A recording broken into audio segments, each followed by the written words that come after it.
Përshëndetje të dashur miq, dhe mirë se vini në një tjetër episod të emisionit Të rinjt për të rinjt.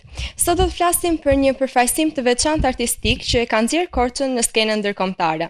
Trupa teatrore e Qendrës së Artit, Kulturës dhe Inovacionit Korçë, së bashku me Korin e Nxënësve të Shkollës Artistike Tefta Tashko Koço dhe Korin e Qendrës së Artit, morën pjesë në edicionin e 11 të Festivalit Ndërkombëtar Rinor të Dramës Antike në Korinth të Greqisë, me veprën klasike Bretkosat të Aristofanit. Pas këtij projekti qëndron një grup i përkushtuar artistësh, regjia nga Blerta Belliu, muzika dhe drejtimi koral nga Blejti Polena, asistenca në drejtimin koral nga Gloria Nure, si dhe lëvizja skenike nga Bardi Pojani, të cilët kanë udhërhequr të rinjtë që çdo hap të përgatitjeve për ngjitjen në skenën ndërkombëtare. Për këtë përvojë artistike, emocionet e skenës dhe punën që fshihet pas një përfaqësimi të tillë, sot kemi të ftuar disa nga të rinjtë që ishin pjesë e kësaj aventure. Dhe si fillim do të kemi të ftuar Jurin. Përshëndetje Juri. Përshëndetje. Si lindi tek ju dëshira për të marrë me teatr? Unë jam marrë me teatr që i vogël. Teatri ka qenë pjesa e familjes time, mund të them. Kam patur artist në familje dhe më kanë ngjitur dhe ata dëshirën për të futur në teatr. Jam marrë fillimisht me karnavalet që janë zhvilluar nga teatri në Korçë dhe më pas ka nisur ajo dëshira për të provuar më shumë dhe pastaj kam shkuar deri në aktrimi dhe tani shpresoj me regji. E kishe menduar ndonjëherë që do ngjitesh në një skenë ndërkombëtare? Jo, kam patur dëshira komplet të ndryshme kur kam qenë i vogël, por jam i lumtur me fokusin që kam tani në pjesën e teatrit. Si u ndjet kur mësua se do të përfaqësoni të Korçën në festivalin e Korinthit? Unë ndjeva shkëlqyeshëm, mund të them, sepse ishte diçka që, edhe mund ta prisja, edhe mund të mos e prisja, por gjithsesi ishte një aventurë e bukur për mua, që të shkoja deri në Korinth për të përfaqësuar Korçën dhe përfaqësimi kryesor ishte Qendra e Artit dhe Kulturës, ku unë kam shpenzuar të paktën 3 çerekun e jetës time, mund të them. Kështu që ishte diçka shumë e bukur për mua. Po para se të fillonin të provat, sa e njohur ishte për ty vepra Bretkosat? As pak. Nuk e njeh afare, po më bëri qefi që e njoh sepse është një vepër e bukur dhe lexova faktikisht pasi u kthem. Ishte veçantë. Çfarë të roqi më shumë nga kjo vepër e Aristofanit? Që nuk më vjen mirë të mburem, po roli im më pëlqeu më shumë sepse përveç faktit që e bëra unë, po ishte edhe një karakter vërtet i veçantë se kërkonte një ndryshim shumë të madh në karakter midis skenave. Në një skenë mund të kesh qenë në komedi, në një skenë në tragjedi, në një skenë në dramë dhe ka qenë shumë e vështirë për mua dhe ishte një metodë për të përfituar eksperiencë për mua. Më fol pak për provat, si ishte ritmi i tyre dhe sa kohë ju desh ju që të përgatiteshit për këtë rol? Për të folur sinqerisht, provat kanë qenë vazhdimisht në ngritje të vështirësisë, pra domethënë vështirësia ka qenë sa vjen edhe më e vështirë. Kemi patur edhe konflikte faktikisht për sa i përket roleve, që mund të them kemi patur atë vështirësinë e përfitimit të karakterit të rolit, që mund ta përvetësosh rolin, por në fund rëndësi ka që ja dolëm shkëlqyesh. Sa e rëndësishme ishte puna në grup për realizimin e shfaqjes? Ka patur rëndësinë më të madhe puna në grup, pasi asnjëri në veten e tyre nuk mund ta përfitonte dhe nuk mund ta kryente atë rol që u krye në skenë, duhej bashkëveprimi 100% në skenë. Fjalët e cilat thuheshin duhet të goditeshin me njëri tjetrin dhe duhet të krijohej ajo skena e bukur nga të gjithë dhe jo vetëm nga njëri. Cila do thojë se ishte vështirësia më e madhe që ju hasët ose sfida më e madhe kur po përgatiteshit? Vështirësia më e madhe që hasëm ne ishte bashkëveprimi me Korin, sepse gjatë periudhës në fillim aktrimi ishte në prova të veta dhe Kori ishte në prova të veta dhe më pas kur u bashkuan që do dilte në skenë, domethënë trupa e plotë e qendrës, kishim atë vështirësinë e kohave kur duhet të futemi, kur duhet të dalim, por u rregullua e gjitha me diku te 1 javë ose 2 javë prova. A keni pasur ndonjë moment ku keni qenë të pasigurt apo keni pasur ndonjë moment lodhjeje gjatë provave dhe si i kalu aty atë? Lodhja është aktive në çdo moment. Nëse merresh me teatr, nëse merresh me art, është aktive çdo moment, rëndësi ka që të vazhdosh të shtysh kur je i lodhur dhe rëndësi akoma më shumë ka që të kuptosh bashkëpunimin që po bën me çdo institut që po merret me artin, në rastin tonë me teatrin dhe akoma më e rëndësishme është fakti që ne e përfundojmë dhe dolëm shumë mirë aty. Si ishte për ty momenti para se të dilje në skenë, emocionet, si përballove ato? Po, faktikisht duke qenë që unë kam qenë dhe më përpara në teatr, kam dalë në skenë më përpara shumë herë, nuk e kisha dhe aq problem të dilja në skenë dhe emocionet normal, emocionet nuk largon asnjë nga aktori, nuk ka rëndësi sa përvojë apo eksperiencë ke atë frikën mos e ngatrosh tekstin, ke atë frikën mund edhe të pengohesh, mund të ndosh çdo gjë. Ishin më të moderuara, besoj këtë radhë për ty. Po, këtë radhë, ishin më të moderuara në krahasim me herët e tjera. Ajo ndihmoi kjo eksperiencë që të keni akoma dhe më shumë vetbesim tek vetja? Po, normal, çdo lloj eksperience që vazhdon në teatr, nuk ka rëndësi sa të tjera të vinë në jetë, gjithmonë një plus është më e kuptimshme për jetën e një aktori, nuk do e përjetoj aq keq sa radhën e kaluar, mund të thuash. Po kur dole në skenë dhe ishe duke interpretuar para publikut, si përjetove ato emocione, si ato momente? Që të jem 100% konkret, nuk ndjeva të njëjtën frikë që kam ndjerë në Teatri Korçës, sepse për të thënë të vërtetën, shumica e audiencës dhe mos them në 90% e audiencës atje ishin me nacionalitet grek, dhe ishte edhe kjo pjesa që nuk na kuptojnë, mund të improvizojmë, mund të bëjmë çfarë të duam dhe prapë nuk do e kuptojmë, por që gjithsesi në fund na përgëzuan dhe nuk kishte nevojë fjala që thamë për të kuptuar veprën tonë. Cili ka qenë një nga momentet më të bukura që do ta mbani mend? Momentet më të bukura kanë qenë basti që vum me pjesën tjetër të aktrimit para shfaqjes. I tham njëri tjetrit që do improvizojmë sa më shumë dhe kush improvizon më pak do paguaj datin të madh. Dhe u kënaqem vërtet sepse bëm shumë improvizime dhe gjithsesi në fund shfaqja doli 100 herë më e bukur se sa e bëm në provën gjenerale një ditë para shfaqjes. A është teatri ose në përgjithësi arti diçka që ti ke dëshirë ta vazhdosh edhe në të ardhmen tënde? Qoftë si hobi ose si profesion? Unë do të thoja personalisht si hobi, nuk edhe profesion natyrisht do doja ta vazhdoja shumë, por është diçka me shumë vështirësi për të futur, për të pranuar, për të zhvilluar, sepse Akademia e Artit për shembull pranon vetëm 10 persona çdo vit, është diçka e vështirë të futesh, është diçka e vështirë të aplikosh në radhën e parë, po gjithsesi nëse unë arri dhe futem atje që normal vetbesimi është kyç, nëse unë arri dhe futem nuk shoh ndonjë arsye pse mos e vazhdoj si profesion. Çfarë mesazhi do i jepje bashkëmoshatarëve tuaj që duan të merren me teatr, por hezitojnë? Mos keni turp.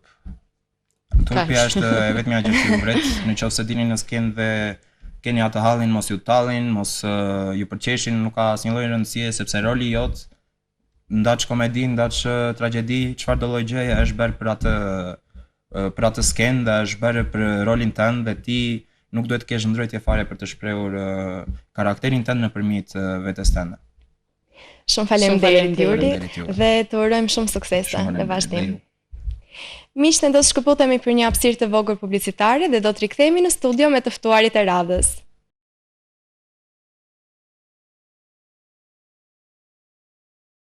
Miqi mirë kthyer sërish në studio tashmë me një nga vajzat pjesëmarrëse të korit, Ambra Spahiu. Përshëndetje Ambra. Që kur ka filluar pasioni yt për muzikën, e fillojmë që këtu?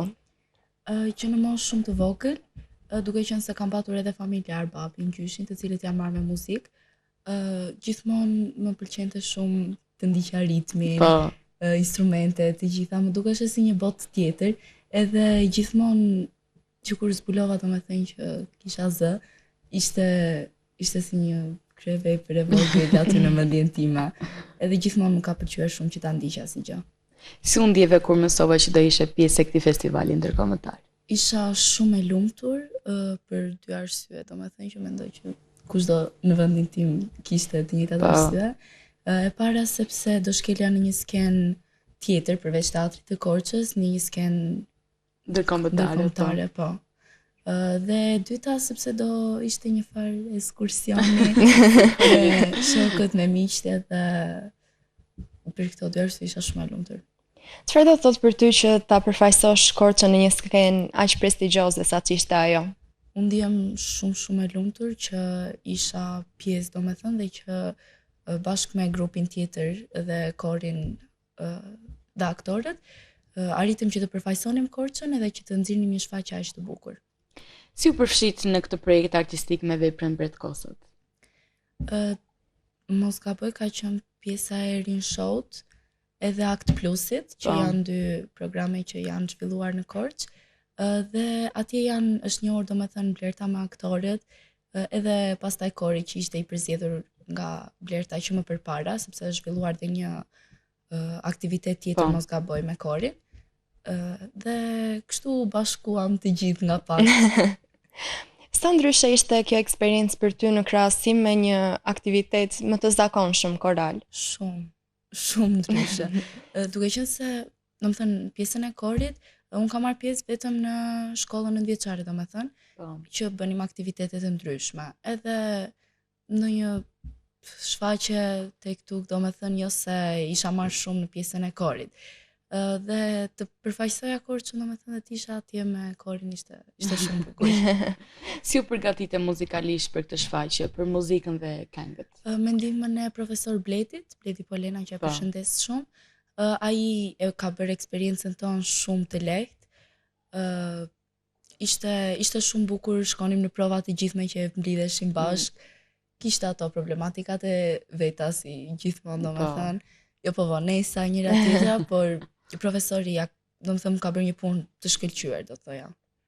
Sa sfiduese do të thojë se ishte të bëjë ndërthurjen lidhjen mes këndimit dhe të ruajturit të ritmit të një shfaqjeje teatrale?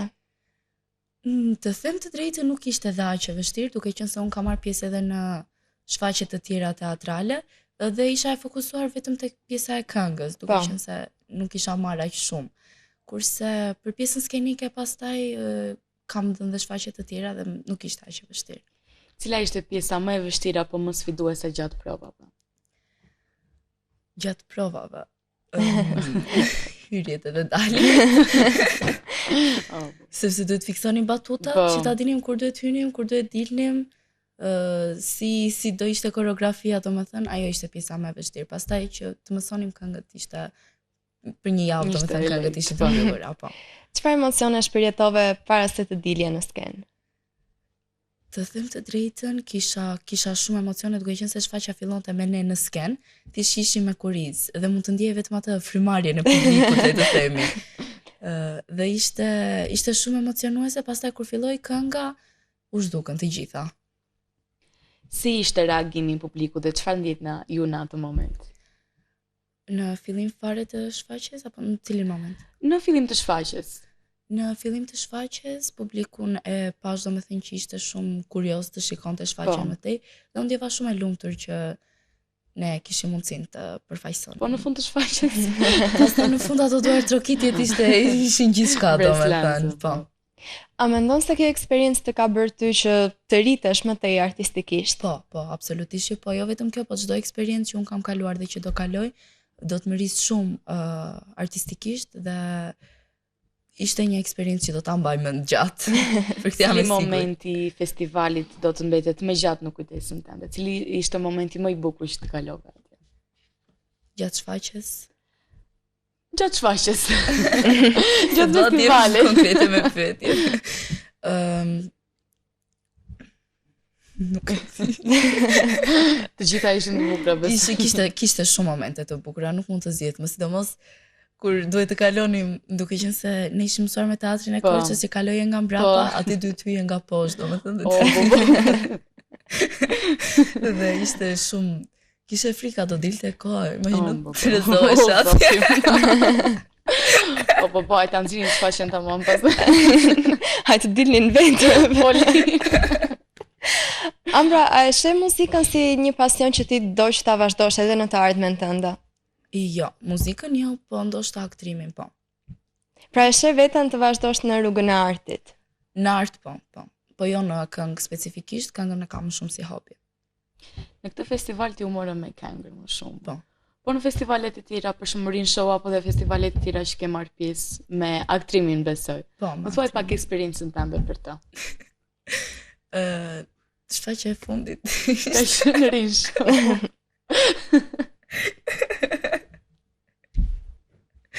Shikoj, çdo gjë shkoi mirë. Le të themi që çdo gjë shkoi shumë mirë. Pjesa e aktrimit, kërcimi, monologu. Nuk po flas fare për sfilat. A ka gjëra kalojnë sfilatën, po që ke marrë pjesë edhe në aktrim edhe në ku kishë marrë pjesë? Në kërcim. Edhe në kërcim. Po. A ka ndonjë rol që ti e ke marrë ndër vite dhe që të ka pëlqyer më shumë ose ke gjetur veten më tepër? Në të gjitha shfaqjet. Në të gjitha shfaqjet që ke marrë pjesë, a ka ndonjë diçka që ty të ka spikatur, të ka mbetur më tepër në mendje? Të them të drejtën, në të gjitha shfaqjet kam patur një rol specifik që e kam pëlqyer shumë. Për shembull kur isha Fallxorja vitin e kaluar në shfaqja Rin Show të Maltës, apo Akt Plusi që kisha rolin e Hermiës që dhe aty e ndjeva veten shumë, isha shumë vetvetja, po edhe te ky roli që kisha këtë radhë. Shprehje mjaftueshëm emocione. Amra, si përfundim tani, çfarë mesazhi do doje t'ju jepje bashkëmoshatarëve tuaj që duan të merren me muzikë, me art, apo dhe me aktrim, me kërcim, me çdo gjë që ti merr pjesë? Unë kam thënë dhe më përpara dhe do vazhdoj ta them, provoni sa më shumë të jetë e mundur. Mos ja anashkaloni të gjitha mundësitë që ju jepen, sepse ndoshta një ditë mund ta shikoni veten shumë lart aty ku nuk e prisni. Shumë faleminderit, Ambra. Miq, do të rikthehemi sërish në studio pas pak.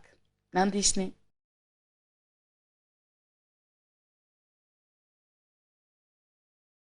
Miq, jemi rikthyer sërish në studio tashmë me dy pjesëmarrës të trupës teatrale. Oresta Hillari dhe Jorgo Cenolli. Përshëndetje dhe mirë se erdhët në emisionin tonë. Përshëndetje, faleminderit për ftesën. Faleminderit gjithashtu. Si lindi tek ju dëshira për të marrë me teatr si fillim? Orest? Atëre dëshira për të marrë me teatr lindi përmes një festivali i cili u quaj Akt Plus. Përmes asaj, në fakt, motivimi më i madh që ishte regjizori që kishim pjesë në shfaqje. Po. Fjalët e tij ishin këtë dhëna, duhet ta vazhdosh artin me patjetër. Dhe kështu lindi dëshira.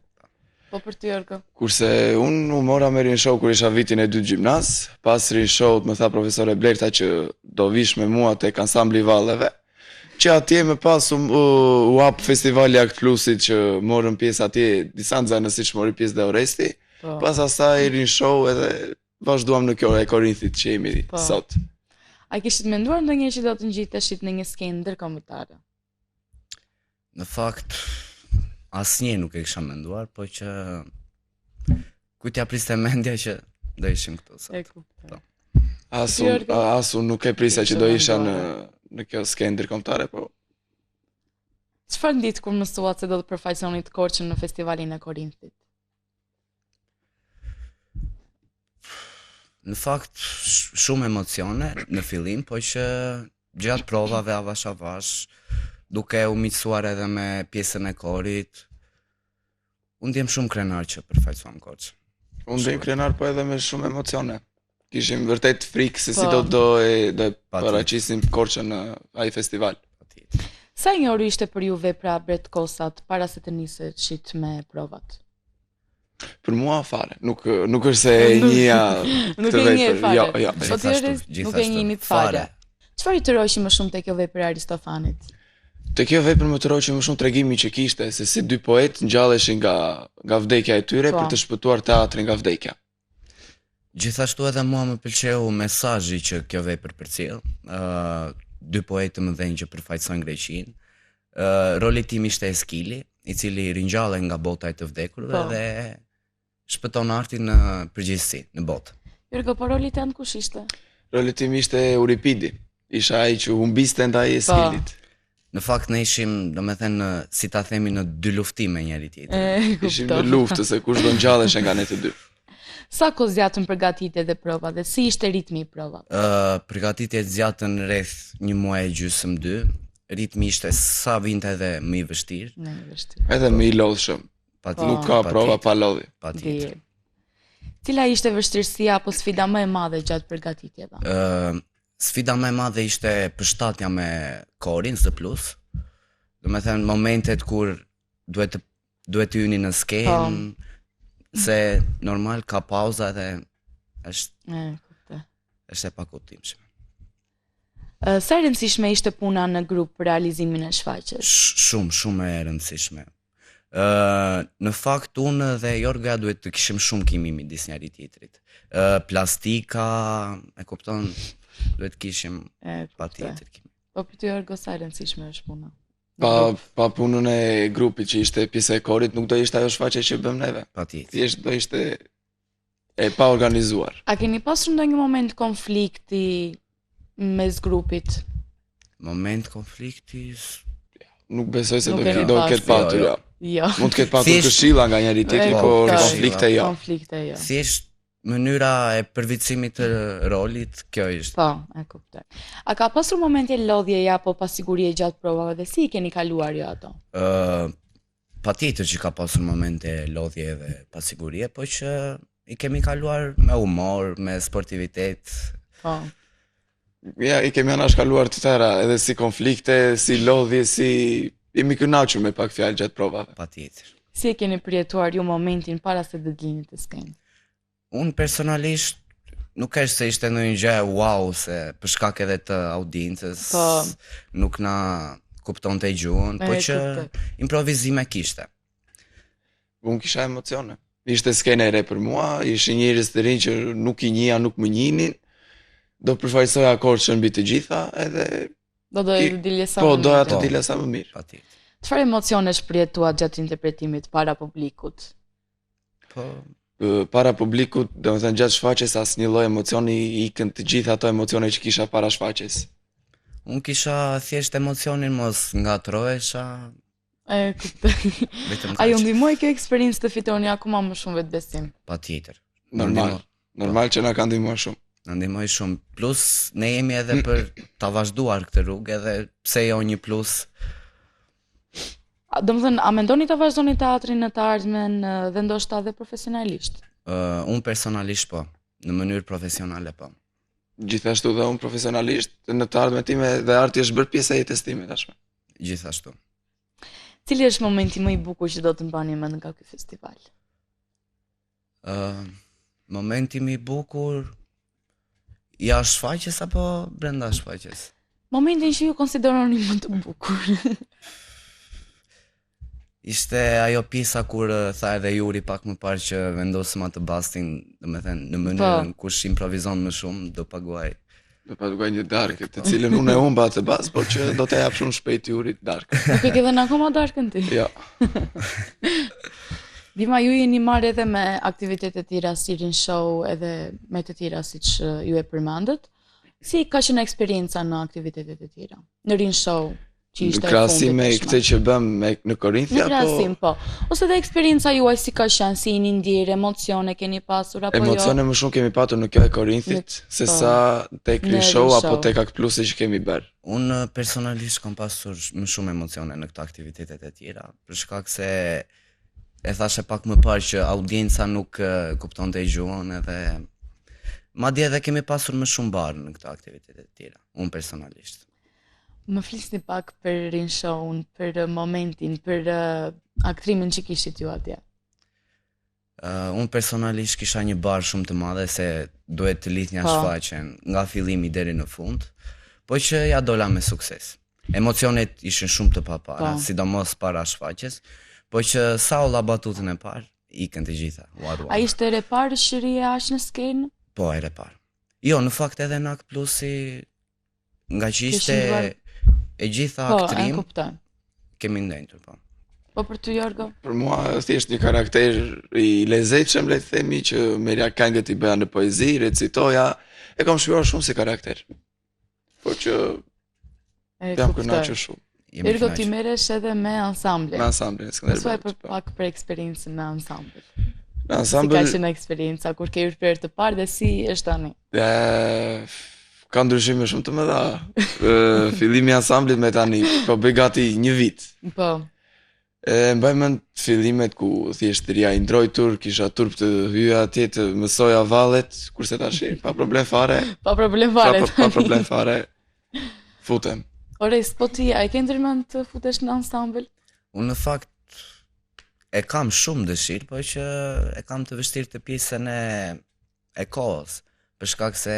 Nuk e menaxhon dot kohën? Jo, e kam të vështirë në kontekstin, domethënë që tani mbaroj shkollën. E kuptoj. Edhe jam për të larguar në Tiranë. E kuptoj. Prandaj. Çuna, çfarë do t'ju thoshit bashkëmoshatarëve tuaj, më falni?